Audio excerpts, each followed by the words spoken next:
Hello students, last video में आपने देखा था गॉस लॉ प्रूफ और एक क्वेश्चन आपके लिए होमवर्क में दिया गया था। ये क्वेश्चन IIT में आ चुका है, तो इसका सॉल्यूशन देख लेते हैं कि क्या है। ये क्वेश्चन है, टू बॉल्स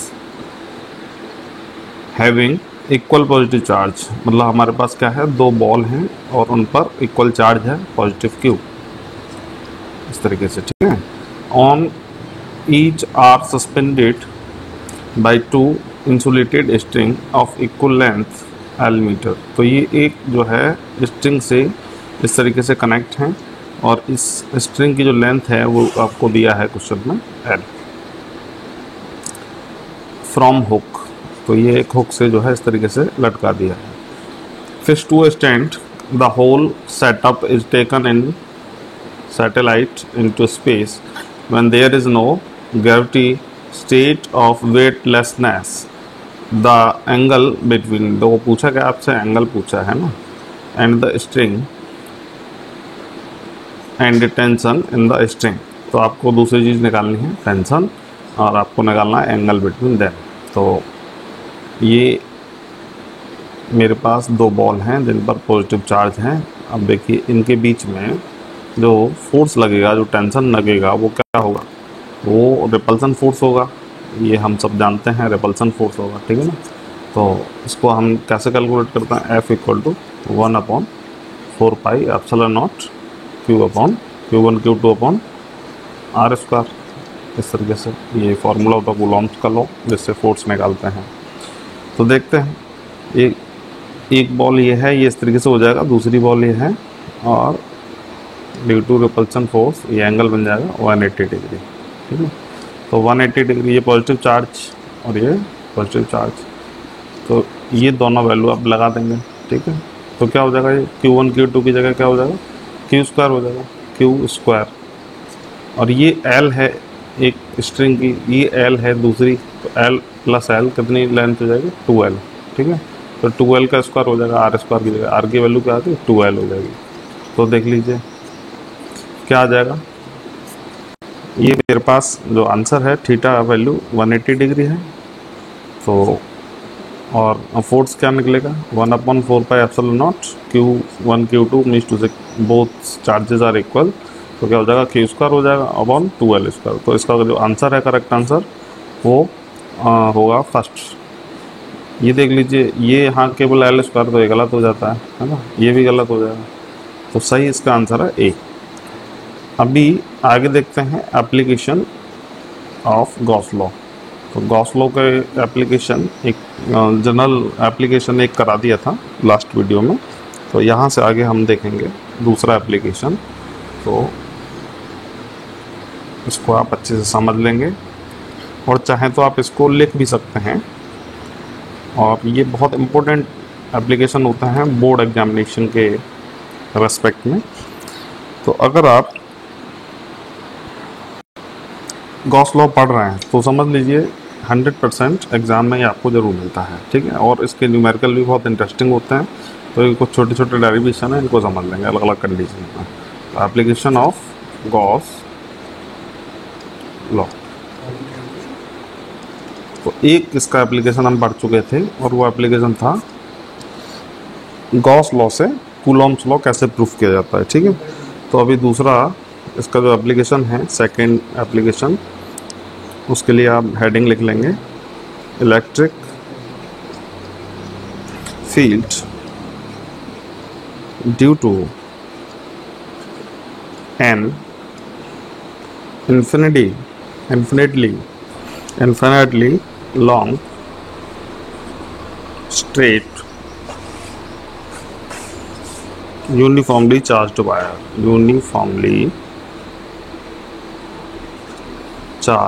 wire।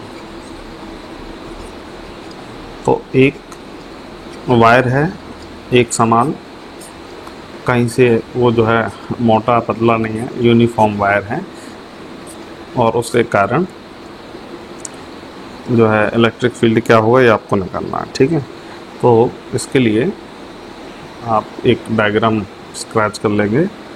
तो एक मेरे पास इस तरीके से कोई, सपोज दैट ये एक वायर है ये आपके पास एक वायर है जिस पर पॉजिटिव चार्ज है, ठीक है। तो ये एक पॉजिटिव चार्ज है। तो हम जानते हैं कि ये जो इलेक्ट्रिक फील्ड है उसकी जो डायरेक्शन होती है वो क्या होती है, पॉजिटिव चार्ज से नेगेटिव चार्ज की तरफ। और ये एक वायर है, इसका हम गॉसियन सरफेस ले लेंगे। इसके आसपास जो इलेक्ट्रिक फील्ड होगा due to the charge on wire, तो इसके लिए एक सरफेस ले लेंगे, कुछ इस तरीके से सरफेस बना लेंगे। ये मैंने एक इसके चारों तरफ का एक, तो ये एक सरफेस हमने ले ली जिसको हम बोलते हैं, क्या बोलते हैं, गॉसियन सरफेस। अब इसके कारण एक ये मेरे पास एक वायर है जिस पर पॉजिटिव चार्ज है और इसके कारण जो इलेक्ट्रिक फील्ड होगा ये आपको निकालना है, ठीक है। तो इस सरफेस की आप सपोज लेंथ ले लेते हैं। इसकी लेंथ आपने ले ली इस वायर की L मीटर, ठीक है। तो ये आपकी लेंथ आ जाती है और इसकी आप रेडियस कंसीडर कर सकते हैं, ये R रेडियस हो गया। तो ये आपको देखने में कुछ सिलेंडर जैसा लग रहा है, तो सिलेंड्रिकल शेप हो जाएगी आपके पास, ठीक है। तो इसमें एक छोटा सा एलिमेंट आप कंसीडर कर सकते हैं। ये मैंने एक छोटा सा एलिमेंट कंसीडर किया इस सरफेस में, इसको बोलते हैं सरफेस एलिमेंट, ठीक है। तो पूरा सरफेस एलिमेंट जो है ये मैंने ले लिया। इस पॉइंट को आप नाम दे सकते हैं P। तो ऐसा जो इलेक्ट्रिक फील्ड इस सरफेस पर आपको मिलेगा वही इस सरफेस पर भी इलेक्ट्रिक फील्ड आपको मिलेगा, ठीक है ना। तो ये हम निकाल लेते हैं एक सरफेस के लिए। तो ये अगर पॉजिटिव चार्ज है तो पॉजिटिव चार्ज से एमिट्स होती हैं इलेक्ट्रिक फील्ड निकलती है, मतलब तो इसका इलेक्ट्रिक फील्ड की डायरेक्शन क्या हो जाएगा, आउटसाइड ये हो जाएगा। और इसकी जो सरफेस है, ये सरफेस का एरिया वेक्टर जो होगा वो भी किधर होगा, बाहर की तरफ होगा। तो ये हमने एरिया वेक्टर की डायरेक्शन और इलेक्ट्रिक फील्ड की डायरेक्शन इस तरीके से लिख लिया, ठीक है। अभी इस पर देखते हैं, ये यहाँ ऊपर जो उसका टॉप जो सरफेस है इस पर इलेक्ट्रिक फील्ड की डायरेक्शन और इसके एरिया वेक्टर की डायरेक्शन क्या होगी। तो देखो इलेक्ट्रिक फील्ड की डायरेक्शन क्या होगी, ये इलेक्ट्रिक फील्ड की डायरेक्शन हो जाएगी। एरिया वेक्टर किधर होगा, टुवर्ड्स आउटसाइड, तो ये एरिया वेक्टर की डायरेक्शन हो जाएगी, ठीक है। सिमिलरली बॉटम में भी आप इस तरीके से बना लेंगे। इसके इलेक्ट्रिक फील्ड की डायरेक्शन क्या होगी, इलेक्ट्रिक फील्ड की डायरेक्शन ही हो जाएगी। और एरिया वेक्टर इसका क्या होगा, एरिया वेक्टर ये नीचे की तरफ हो जाएगा, ठीक है। तो ये हो गया हमारा direction of electric field and area vector. तो आप अगर टॉप और बॉटम में देख पा रहे हैं तो यहाँ मेरे को जो एंगल मिल रहा है वो कितना मिल रहा है, 90 डिग्री का। और इस जगह जो एंगल मिल रहा है वो कितना मिल रहा है, 90 डिग्री का, ठीक है। और इस जगह आप देखेंगे, इस जगह आपको जो एंगल मिलेगा ये पैरेलल है, तो थीटा इक्वल टू क्या मिल जाएगा, थीटा इक्वल टू क्या मिल जाएगा आपको, 0 डिग्री, ठीक है। तो ये मेरे पास इस तरीके से छोटी छोटी बातें जो कि आप सब जानते हैं, ये हमने इसको डायग्राम फॉर्मेट बना लिया, एक इमेजिनेशन बना ली कि इस तरीके से जो है कुछ इलेक्ट्रिक फील्ड निकाला जा सकता है। तो मेरे पास जो सरफेस है एक ये है, दूसरी ये है, तीसरी ये है ना, कर्व सरफेस इसको बोलेंगे, चौथी ये है इस साइड की। तो ये 3 और 4 कर्व्ड सरफेस का जो इलेक्ट्रिक फील्ड होगा वो इक्वल होगा, और ये टॉप और बॉटम का जो इलेक्ट्रिक फील्ड होगा वो इक्वल होगा। तो इसको हम अलग अलग निकालते हैं, ठीक है। तो यहाँ आप देखते हैं गॉस लॉ का फॉर्मूला क्या होता है। तो अप्लाइंग गॉस लॉ, सिंपली आप क्या करें, गॉस लॉ को अप्लाई कर दीजिए, जो कि आपको याद है, आप पढ़ चुके हैं, ठीक है। तो गॉस लॉ क्या होता है, गॉस लॉ होता है closed integration E dot ds, E electric field, E area vector dot product equals to Q upon epsilon naught. तो ये हमारा गॉस लॉ होता है, ठीक है। और यहाँ से आप क्या कर सकते हैं, अगर मैं ये कर्व्ड सरफेस के लिए निकालता हूँ तो इसके लिए थीटा जो मेरे को मिला है वो कितना मिला है, 0 डिग्री, ठीक है। तो इसको थोड़ा सा मॉडिफाइड कर लेते हैं। तो ये कौन सी सरफेस के लिए कर रहा है, कर्व्ड सरफेस के लिए, कर्व्ड सरफेस। तो इस कर्व्ड सरफेस के लिए आपको कैलकुलेट करना है। तो देखो क्या हो जाएगा, क्लोज्ड इंटीग्रेशन, मेरे पास फार्मूला क्या है, ई डॉट डी एस, ठीक है। और अगर मैं इसका डॉट प्रोडक्ट का फार्मूला लिखूँगा तो वो फार्मूला क्या होता है, डॉट प्रोडक्ट का फार्मूला आप जानते हैं, E D S cos theta, और थीटा की वैल्यू कितनी है कर्व्ड सरफेस के लिए, 0 है, ठीक है। तो ये 0 लगा देंगे आप, कॉस 0 की वैल्यू कितनी होती है, 1 होती है, तो इसको किस तरीके से लिख देंगे, ई बाहर आ जाएगा, है ना। तो ई ये हो जाएगा आपका ई इंटीग्रेटिंग ऑफ सरफेस। तो देखिए ये इंटीग्रेशन हो रहा है, ये छोटा एलिमेंट लिया ना, तो इसको मैंने क्या लिया, डी एस लिया, है ना। तो इसको अगर मैं कंप्लीटली कैलकुलेट करूँगा तो उसका इंटीग्रेशन कर देंगे, तो आप सिंपली सरफेस एरिया का फॉर्मूला लगा देंगे, तो क्या हो जाएगा, ई इंटू 2 पाई आर एल, ये फार्मूला इस तरीके से बन जाएगा, ठीक है। तो ये हमने क्या निकाला, ये हमने निकाला इलेक्ट्रिक फ्लक्स। तो ये जो वैल्यू है मेरी किसकी आएगी, इलेक्ट्रिक फ्लक्स, और जिसकी वैल्यू कितनी आई है, ई into 2 pi R L for curved surface के लिए, ठीक है। अभी हम देखते हैं ऊपर, अगर ये 90 है तो कॉस अगर 90 आप लगाएंगे तो यहाँ कितना हो जाएगा आपका फ्लक्स, ये हो जाएगा 0 फ्लक्स इस सरफेस पर, और इस सरफेस पर कितना फ्लक्स हो जाएगा, 0 हो जाएगा। क्यों हो जाएगा, क्योंकि कॉस 90 की वैल्यू होती है 0, ठीक है ना। तो टॉप और बॉटम पर तो आपको कोई फ्लक्स मिलेगा नहीं, तो आप इसको इस तरीके से लिख सकते हैं। तो ये आप लगा देंगे, फ्लक्स निकालने के लिए क्या फार्मूला होता है, ई dot D S, dot product formula apply करेंगे तो क्या हो जाएगा, E D S cos theta, और थीटा की वैल्यू कितनी है, 90 डिग्री, तो क्या हो जाएगा, E D S cos 90 degree, और कॉस 90 की वैल्यू कितनी होती है, 0 होती है, दैट्स वाई आपको क्या मिलेगा, 0। तो मेरे पास ये फ्लक्स आ गया 0।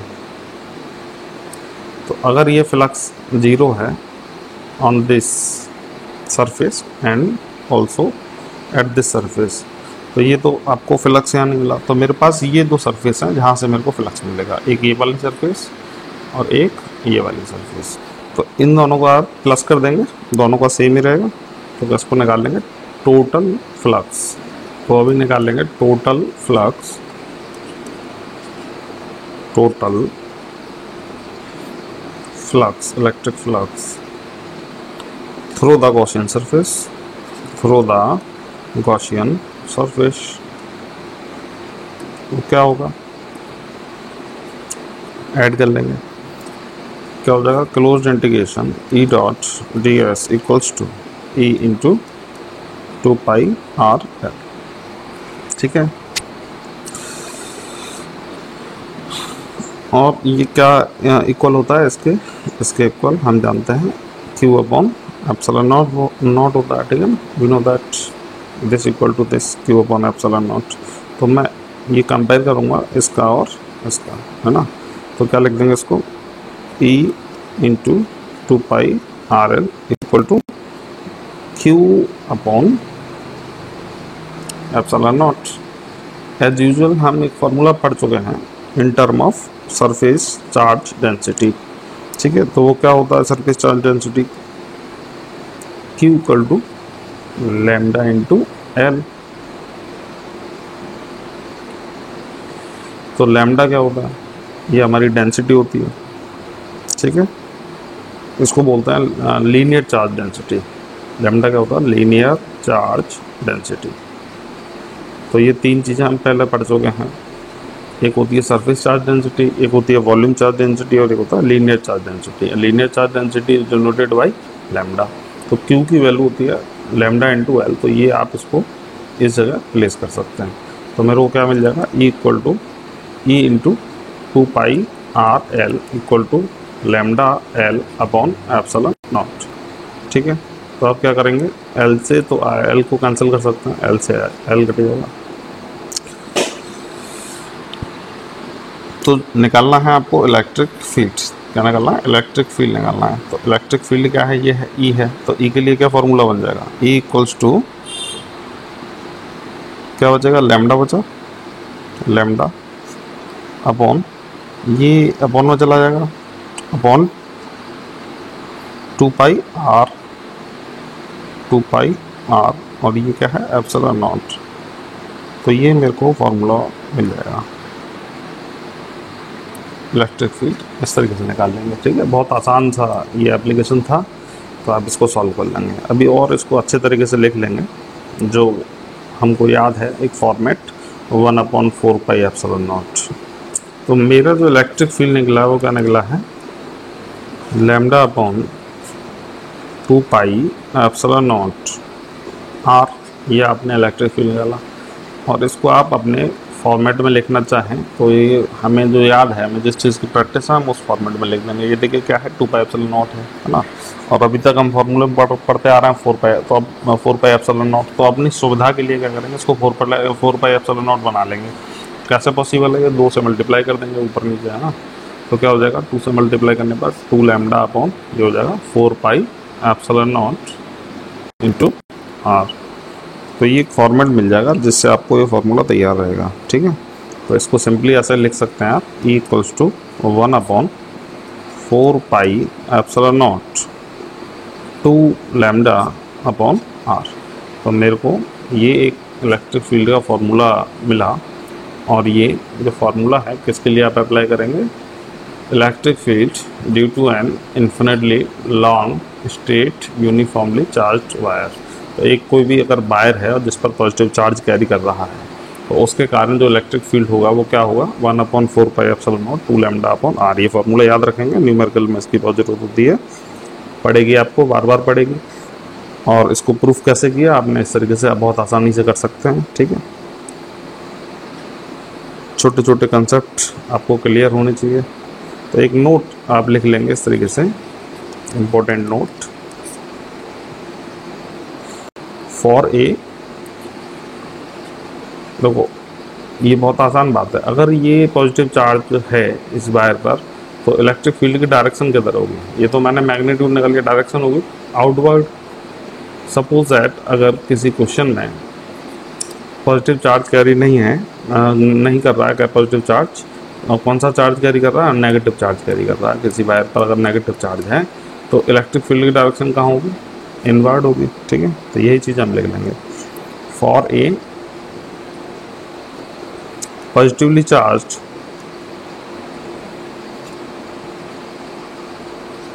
wire electric field, the direction of electric field will be directed radially outward, radially outward, and for a negatively charged wire,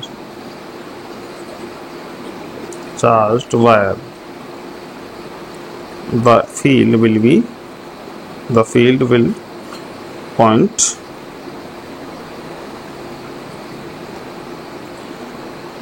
radially inward, ऐसे लिख सकते हैं, रेडियली इनवर्ड। तो ये आप चीज़ ध्यान रखेंगे कि ये बाहर कब जो है इसकी डायरेक्शन होगी और अंदर की तरफ कब होगी। तो एक इनवर्ड है वो कब है, जब किसी चार्ज पर कैसा चार्ज हो, नेगेटिव चार्ज हो, किसी वायर पर नेगेटिव चार्ज हो। और जब पॉजिटिव चार्ज हो किसी वायर पर, तो इसकी जो डायरेक्शन होगी वो कहाँ होगी, आउटवर्ड होगी। ठीक है, और इसका मैग्नीट्यूड क्या होगा, E equals to 1/4 pi epsilon naught 2 lambda upon R. तो ये दूसरा एप्लीकेशन था। अभी इसके आगे हम करेंगे तीसरा application, third application of Gauss law. तो समझते हैं अगला एप्लीकेशन, जिसके लिए आप कोई अलग शेप लेंगे।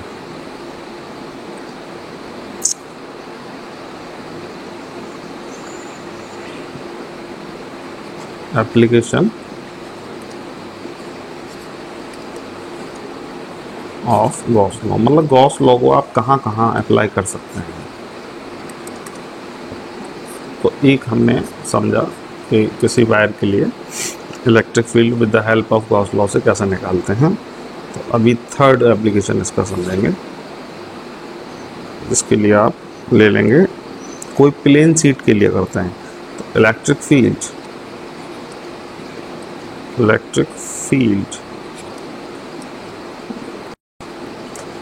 Due to uniformly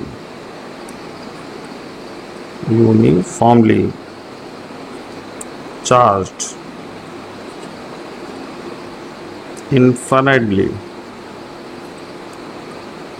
infinite plane seat। तो for a plane sheet electric field आपको निकालना है कि अगर कोई आपके पास प्लेन सीट है और उसके कारण इलेक्ट्रिक फील्ड क्या होगा, तो इसको हम निकालेंगे। तो लेट अस कंसीडर